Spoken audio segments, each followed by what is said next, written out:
আসসালামু আলাইকুম ডিয়ার কুইজে অংশগ্রহণকারী সকল বন্ধুগণ, আশা করি আপনারা সবাই ভালো আছেন।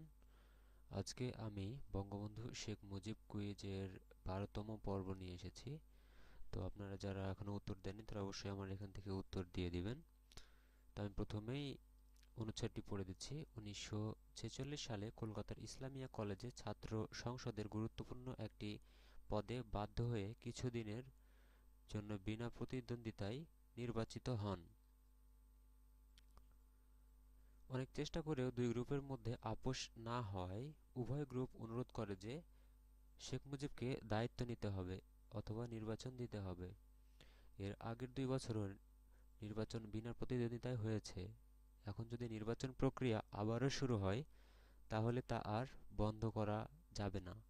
শুধু শুধু গোলমাল, লেখাপড়া নষ্ট ও টাকা খরচ হবে। এ কারণে শেখ মুজিব রাজি হন এবং শর্ত দেন যে 3 মাসের বেশি তিনি এ পদে থাকবেন না। পরবর্তী সময়ে 3 মাসের মধ্যে পদত্যাগপত্র দিয়ে আরেকজনকে সেই পদে নির্বাচিত করা হয়।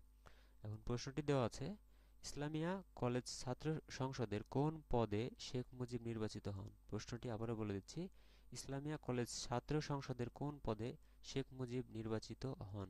আমি উত্তরটি নিচে দিয়ে দিয়েছি। অপশন 4টা ছিল সহসভাপতি, সভাপতি, সাংগঠনিক সম্পাদক এবং সাধারণ সম্পাদক। তাহলে সঠিক উত্তরটি হচ্ছে সাধারণ সম্পাদক। আমি এখানে লিখে দিয়েছি, সঠিক উত্তরটি হচ্ছে সাধারণ সম্পাদক।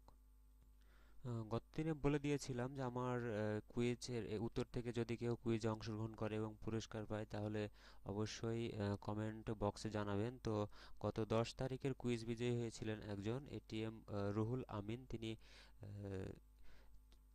কুইজ বিজয়ী হয়েছিলেন। তো তিনি আমার আগের ভিডিওতে কমেন্ট করেছেন। আমি তাকে অভিনন্দন জানাচ্ছি কুইজ বিজয়ী হওয়ার জন্য এবং আশা করি আপনি আবারও কুইজ বিজয়ী হন। আর আরেকটি বিষয়, যে যারা কুইজে অংশগ্রহণ করেছেন আমি ডেসক্রিপশন বক্সে লিংক দিয়ে দিচ্ছি কুইজে অংশগ্রহণ করার সুবিধার্থে। আপনারা সবাই ওই লিংকে যাবেন এবং সেখান থেকে অংশগ্রহণ করবেন অথবা শেয়ার করবেন, তাহলে কুইজ জেতার সম্ভাবনাটা অনেক বেশি থাকবে। ধন্যবাদ সবাইকে। আসসালামু আলাইকুম।